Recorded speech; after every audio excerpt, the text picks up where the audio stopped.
ఏలూరు జిల్లా నెల్లూరు రూరల్ మండలం 2వ డివిజన్ గుడుపులపాడిలో వర్గ విభేదాలు తారాస్థాయికి చేరుతున్నాయి.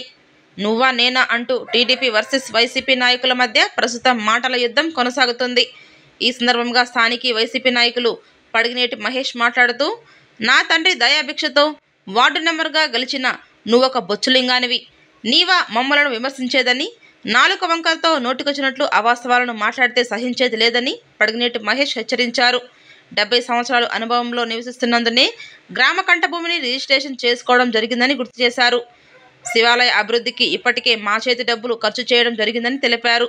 ఈ కార్యక్రమంలో పలువురు నాయకులు, కార్యకర్తలు, ప్రజలు తదితరులు పాల్గొన్నారు. ఆయన ఏందో ఊగిపోతా మాట్లాడుతున్నాడు. నేను మాట్లాడబడలే. దొంగతనం చేసిన వ్యక్తి ఊగిపోతా మాట్లాడతాడు. నిజాయితీగా నిజాయితీగా క్షుణ్ణంగా నిదానంగా సమాధానం చెప్తాను. ఆయన అడిగింది ఆయన గురించి మా నాయన్ని అడగాలంట. నీ గురించి మా నాయన నేను అడగబడలే.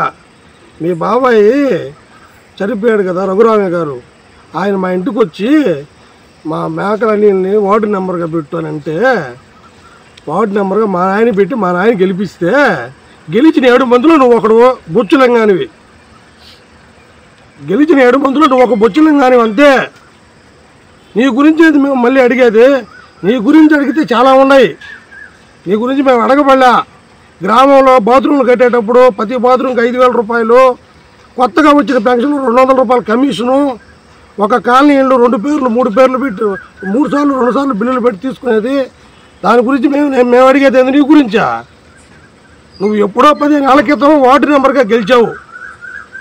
ఇప్పుడు మా నాన్న కార్పొరేటర్గా ఉన్నాడు. అప్పుడు నువ్వు ఓడిపోయా అన్న వ్యక్తి ఈరోజు కార్పొరేటరు. నువ్వు అప్పుడు గెలిచి 15 ఏళ్ల క్రితం ఈ రోజుకి అదే వార్డు నెంబర్ అని చెప్పి తిరుగుతా ఉన్నావు ఎదురు మీద. ఎప్పుడో 15 ఏళ్ల కిందట నువ్వు వార్డు నెంబర్ కాబట్టి నువ్వు బొచ్చులింగం. ఇదే నేను చెప్తున్నా.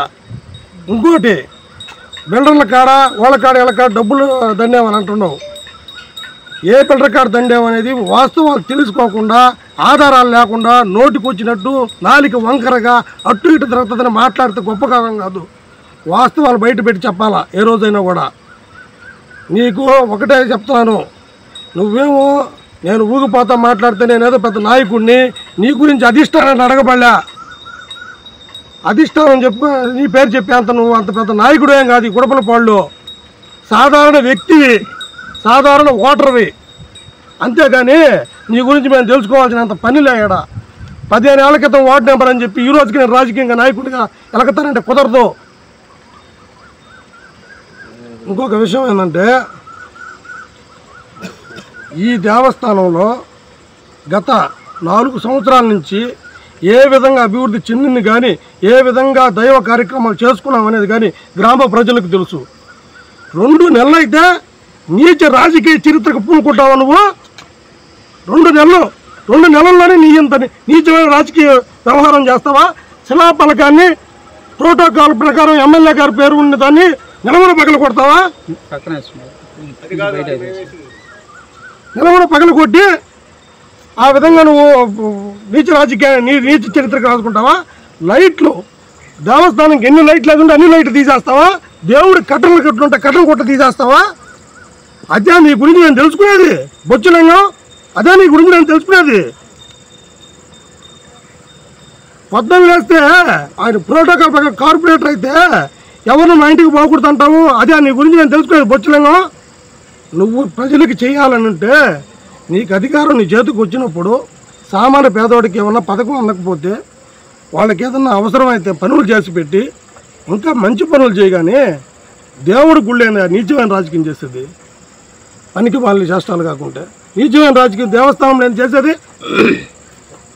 శిలాఫలకాలు పగలు కొడితే లైట్లు తీసేస్తే స్వామిని నేను ఒకే ఒక విషయం చెప్తున్నాను. శివయ్య కాడ నిలబడుకొని మాట్లాడుతున్నాను.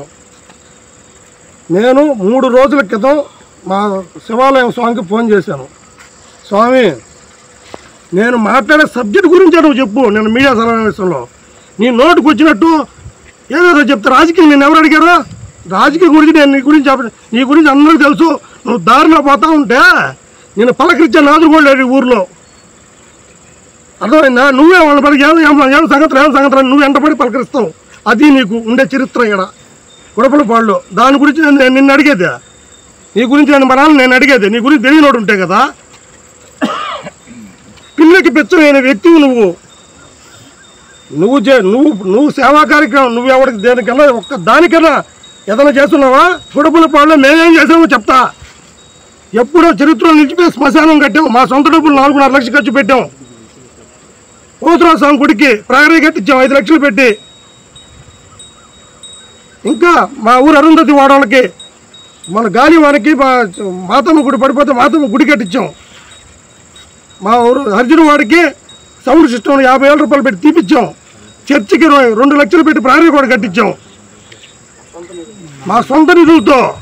మేము చేస్తే దండి చేశారనేది, నువ్వు చేస్తే దొరతనంగా చేశాను. నువ్వు చేస్తే కదా పిల్లికి ఎప్పించమేమి నువ్వేం చేశారా? పిల్లికి ఎప్పించమేవా? నువ్వేమో పెద్ద నాయకుడు అని ఒకతో మాట్లాడితే ఎవడు భయపడేవాడు లేడు. ఇక్కడ భయపడే రోజులు కాదు. నువ్వు ప్రజలకు మంచి చేయాలనుకుంటే ప్రజలకు మంచి చెయ్యి, అంతేగాని తప్పుడు ఏదో మీడియా వాళ్ళకి ఎప్పుడైనా కూడా ఏదైనా చెప్పాలంటే మనసులో నిజాయితీ ఉండాలా, వాస్తవాలు ఉండాలా, సాక్ష్యాలు ఉండాలా.